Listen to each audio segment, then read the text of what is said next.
The MPs allied to the DP addressed the media over intimidation by the state, following arrest of one of their members.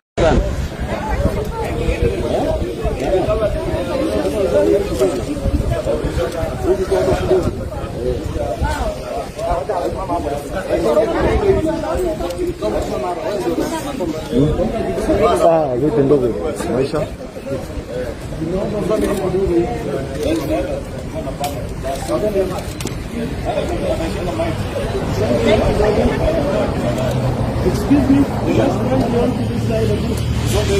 Yes. Yeah. Nancy, so inside the far right, this is the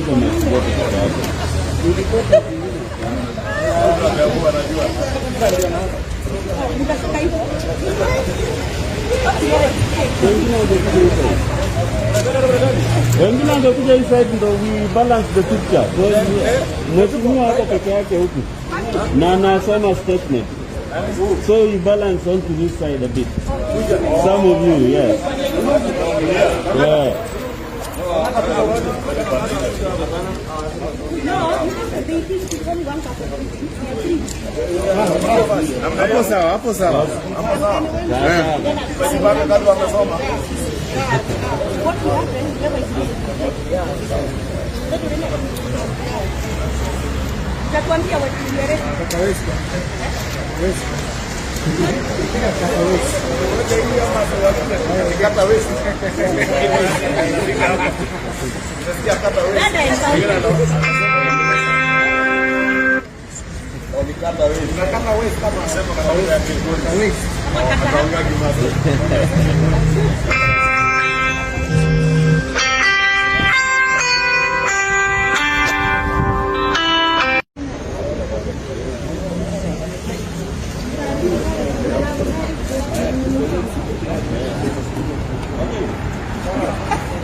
Kamera yake haija connect. Lazima nije. Simama tu. Simama tu ile sasa. Ile mse kamera yake haija connect. Kind of video is it taking? Kuna too much background noise. Hapo sawa. Mwana trainees.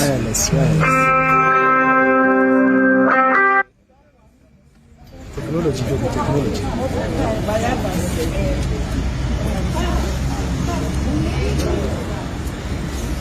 Hizi maskati na wewe fara.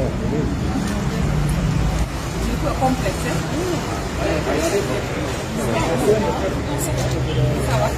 Hiyo baibu sauti maskati hizo zinaharibu. Hizo dresses zako kama Brother Moha. Muachie kazi. Yaani Moha aliachia brother kazi.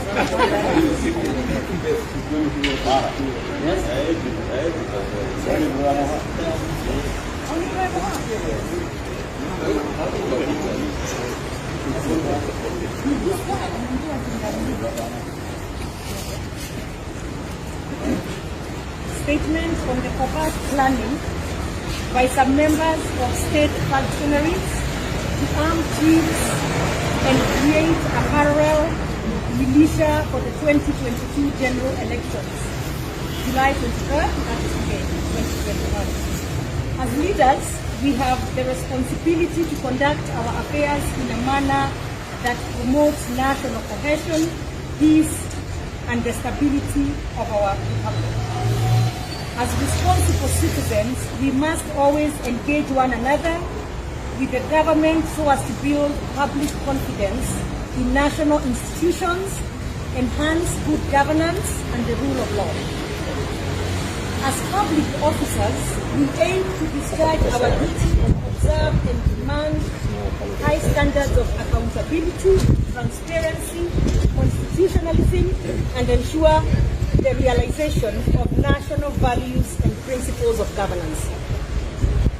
We have information that there is a high-level conspiracy in government to execute a scheme that is aimed and or will inevitably culminate in grave threats to the safety and well-being of the citizens of Kenya, and indeed to the security, peace, and stability of the Republic of Kenya. The salient particulars of this information are that on the 2nd July 2022, the Principal Secretary in the Ministry of the Interior and Coordination of National Government, one Dr. Karanja Kibicho, through his deputy, Moffat Kangi, wrote to the Inspector General of the National Police Service, requiring the following actions. 1, to establish a subcommittee for the development of criteria to guide government measures to arm chiefs and sub-chiefs in the country. 2, to prepare a concept note on the proposed establishment of a police unit for National Government Administrative Officers, the NGAO, separate from the National Police Service, the way the administration police used to be, that is. And 3, to nominate 3 senior officers to the subcommittee. The aim of these unnecessary, illegal, and outrageous orders and directions is to increase the state's ability to manage the outcome of the 2022 general elections by instigating violent chaos in various parts of the country.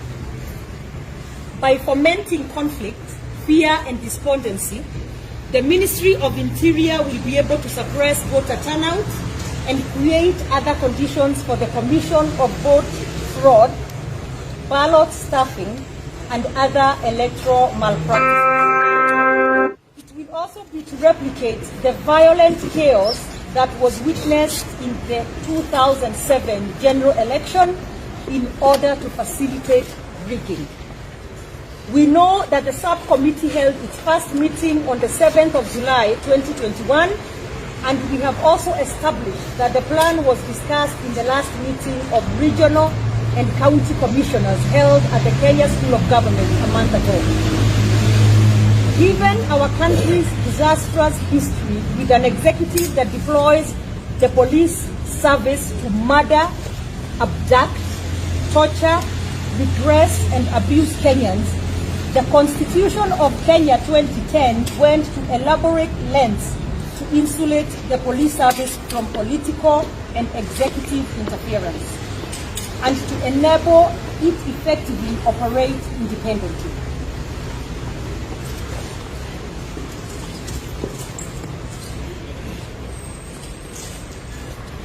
I will read next. Article 245, Sub-Article 2B, provides for the independence of police force and its operations. There is, therefore, no doubt whatsoever that the directives made by the Ministry of Interior are blatantly unconstitutional. The aims and purposes pursued by the Ministry are illegitimate and nefarious. The process is flagrantly lawless and intentions are reckless. The whole affair depicts a government singularly devoted on a poorly conceived, utterly dangerous course of action that is intended to place the country in a situation of existential jeopardy.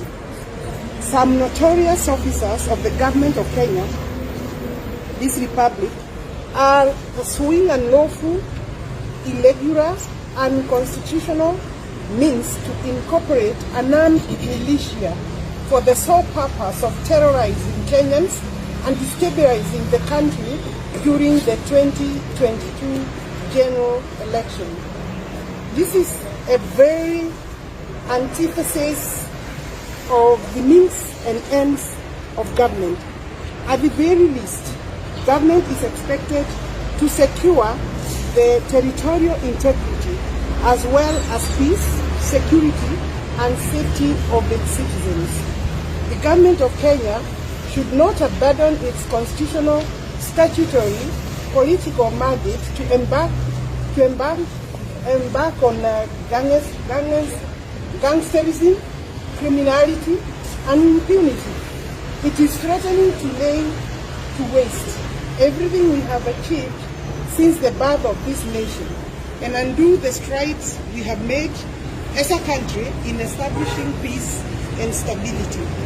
The officers' ongoing undertaking of criminal audacity has not only shocked us, it fills us with intense dread, deep sorrow, and profound shame. We make this statement to express our indignation over the fact that the institutions we ordinarily turn to whenever confronted with impunity are the perpetrators this time around.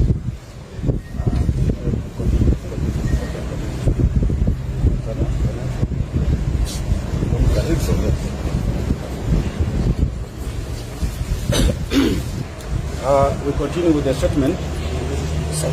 We also speak to Kenyans with optimism, hoping that a residual sense of shame may yet deter the officials implicated from proceeding with this disastrous conspiracy.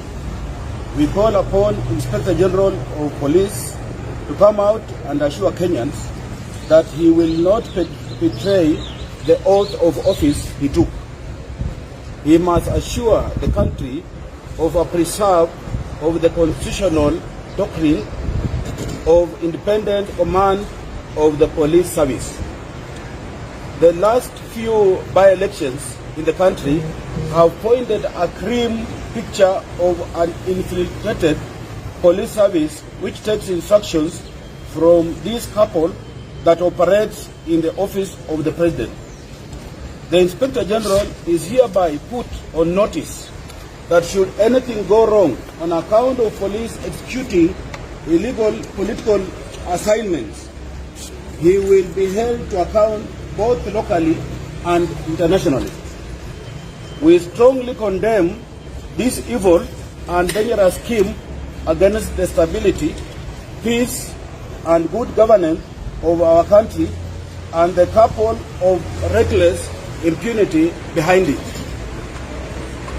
We call upon His Excellency the President as Commander-in-Chief to take decisive action in this matter and reassure all Kenyans of his commitment to the Constitution, the rule of law, good governance, peace, security, safety, and well-being of our Republic and its entire people. Thank you. So thank you. What you do, you take questions and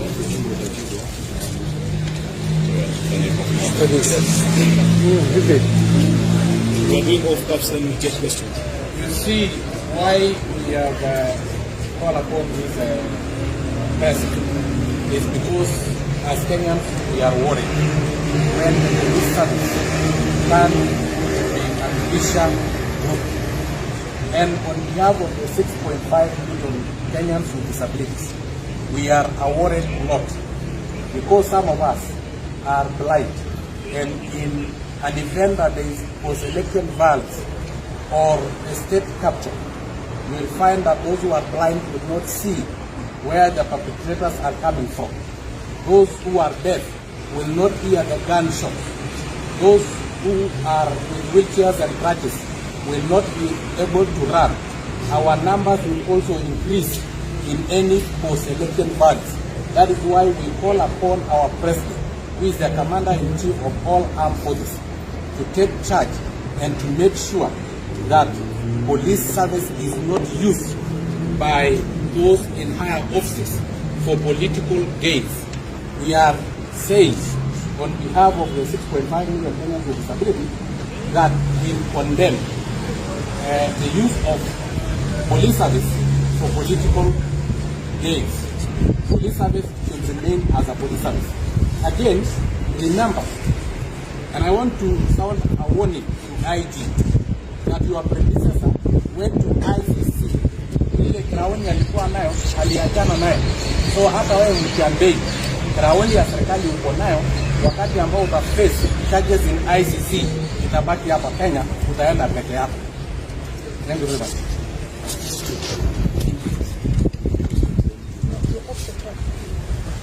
We do questions first. Are there questions? It's better that way. Yeah? Any clarity, anything that you want us to clarify first? Questions? Questions? Sorry? Or you're digesting it first? As you digest, I think the long and short of the statement is one that you are confronted with a very desperate regime. A regime that is so desperate to fix political problems using state organs like the police and using violence. You are all witnesses of what happened in the Kiambaa by-election only last week, where chiefs and the assistant chiefs were deployed in full uniform, guarded by policemen, to execute what was otherwise a political exercise and try to influence how the people of Kiambaa voted. From the statement, it is our take that Kiambaa was the pilot by-election and the Mogoga by-election were pilot projects of this heinous scheme to use violence to influence political decisions by Kenyans. We know that the cabal in the office of the president, led by none other than Dr. Karanja Kibishi and Fred Matiang'i, and their new recruit, Kibishi's deputy, that Kangi, who has written the letter that we have referred to, are intent on instigating pre and during and post-election violence. The pre-election violence is to be instigated in various parts of this country to justify a postponement of elections next year. That we know. If that fails, their plan is to make sure that there is enough violence during the election to enable them influence the outcome of that election and post the election period. And we are just calling them to order. You will remember on these steps last year when DCI Kinoti paraded what was said to be victims of the 2007 Molo post-election violence victims. And we called them out. None other than President Uhuru Kenyatta feigned ignorance of the ongoings of officers in his government, castigating DCI Kinoti in Bomas, I think the day after our statement. We want to be very categorical that these schemes are being orchestrated in the office of the president here. Yes. The people orchestrating them know themselves. That is why we have said to them, that cabal in the office of the president, that you shall be held personally liable of any incidents of violence in this country, both locally and internationally. And we take this early opportunity to call on the international community, and particularly the International Criminal Court, to start taking note of the ongoing in this country, issues that we have raised from 2020, 2019 actually. We remember our first presser early 2019. In 2020, on these steps, 2019 we were on the other side of the National Assembly. Last year we were on these steps, raising these issues.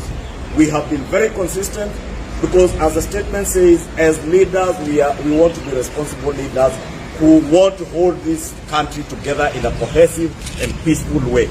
And we are aware that this cabal is only intent on causing chaos, violence, and anarchy.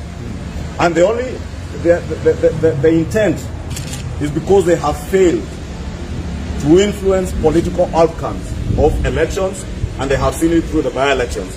And therefore they think their last resort is violence, using state agencies and state organs like the police. And that is why you have asked IG Mutiambai, just as we have told you before, your predecessor, Major General Ali, ended up at the ICC. We just want to caution you and advise you as our friend, and as a friend and an officer who has taken an oath to work in line with the Constitution. You must not allow the police force to be misused to form militias, because the Constitution is very clear on what the National Police Service is all about and how it ought to operate. What the cabal in the office of the president is intent on forming is a militia to be used for political purposes. And that is what we are here to condemn and ask them, even as we ask the international community, most of the ICC. We are aware a number of the investigators are here, but we want them to now narrow in to the office of the president and the cabal operating from the office of the president. Thank you. Questions now. Yes. Yes, Leto. Are you in possession of these letters that are moving around the statements? Are you in possession of those letters? And number two, is this the end of your statement, or we are going to see action that you are going to initiate, particularly for those you call cabals that I think the Interior CS is also part of in the entire Ministry of Interior, to even occasion their removal from office before this is triggered and it is actualized? One, of course, Leto, these letters are usually marked secret, classified, and confidential. But they must be aware that in those offices, people who type letters, people who deliver letters, people who open letters are hustlers. They are hustler nation. And therefore, they are patriotic Kenyans who do not intend or who do not desire to see anarchy in this country. Therefore, we do not, for the sake of protecting our sources in government, because the sources are in government, the hustler nation in the government of Kenya. In the interest of protecting them, we do not want to divulge the letter, but if they are willing, they can give that letter. They know. Kangi is the author of the letter. We have given dates. Therefore, the IG Mutiambai can deny if he has not received this letter. Kangi can confirm whether he did not write the letter.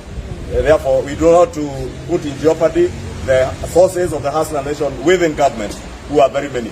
Two, on the question of action that we intend to take. Of course, one of the actions that we intended to take as patriotic and peace-loving Kenyans who want to see a cohesive and peaceful nation is to ensure that first these matters are brought out to the public limelight.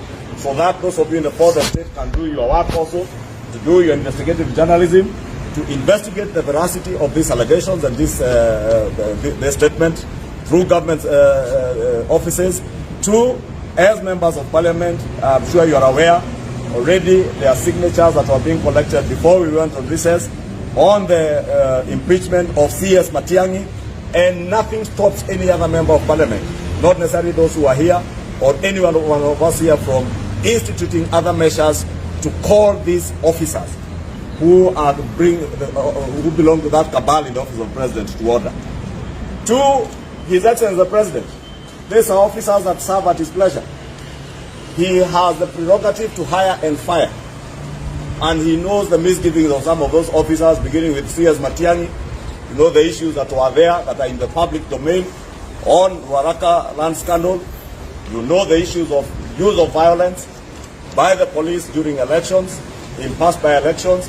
You know issues to do with the police helicopters that touched on the principal secretary and other officers in that office. Therefore, mine would also be to challenge His Excellency President Uhuru Kenyatta to call his government to order. It is a government that we all worked very hard to put in office, but we never had the intention to put in office a government that will act out of desperation, a government that will take us back to anarchy that we came from in 2007, 2008. And that is why we are saying out of desperation. It is unfortunate, and that's why we say we are shocked, we are ashamed.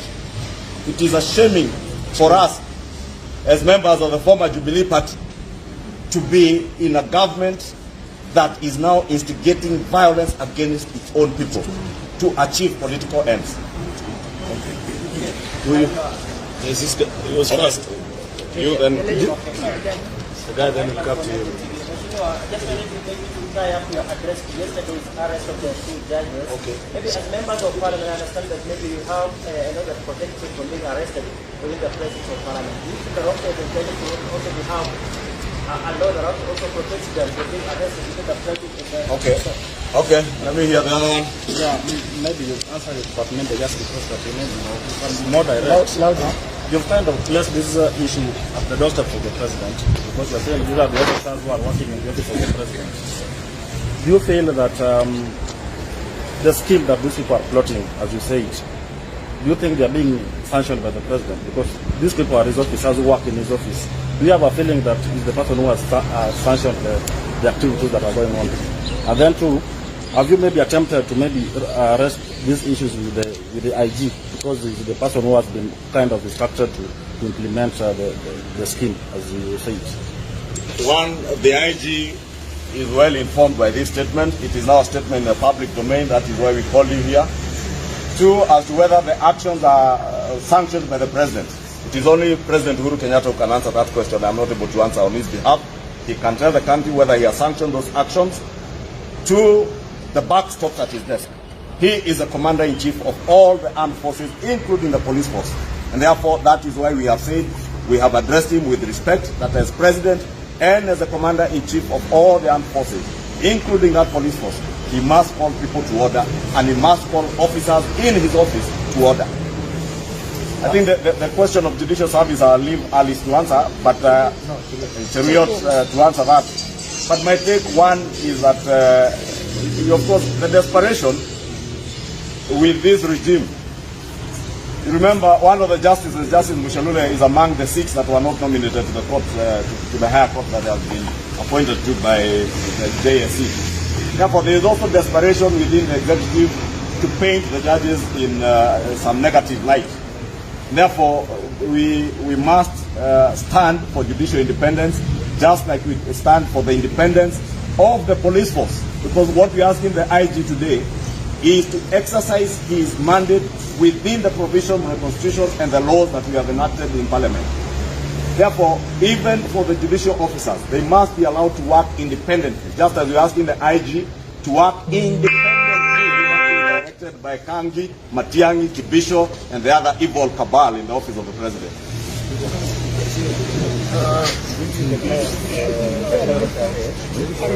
I am sure, just before I respond about judicial officers, somebody had asked whether the President is aware.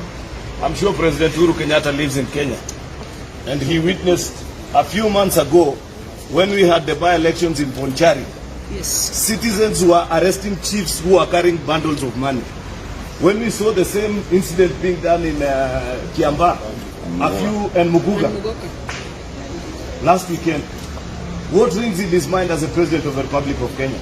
If your chiefs are being arrested by citizens committing crimes that are listed in our statutes, committing electoral offense, that is why this statement is directed to 2 people, President Uhuru Kenyatta and the IG. Because as per the dictates of Article 245, the IG took an oath of office and said he is going to exercise independent command over the police service. Let him not be recruited into this evil scheme of arming chiefs and other provincial administration officers. Citizens of Kenya, they know who is allowed to put on a uniform and carry firearms. Anybody else that Kibicho and those that are working with him that is going to be given firearms, we shall be asking the citizens to peacefully disarm them and take them to police station. Because we know the journey that we have traveled as a country. We know how difficult it was even to get the current constitution and the rights that are bound therein. What we shall not allow is a few power-hungry individuals to take us back to extremely dark days where chiefs and provincial administration were used to subvert the will of the people. Next year is an election year. This government has sensed that they are not in touch with the needs and the feelings of the people, therefore they want to pull on those silly games. You know, because of these very embarrassing things that are doing. And I want to ask Kibicho, how does he feel? Because nowadays, chiefs cannot even order drunkards in the village. Because drunkards are asking them, wewe ulikuwa unapeana pesa juzi unatuambia nini? Chiefs are being regarded as ordinary criminals because of the kind of assignments they are taking. So this is not a matter to be treated casually. We want them to retract and do the right thing. On the issue of the judges, this is part of the revisit strategy. Remember, the judges were told that we shall revisit.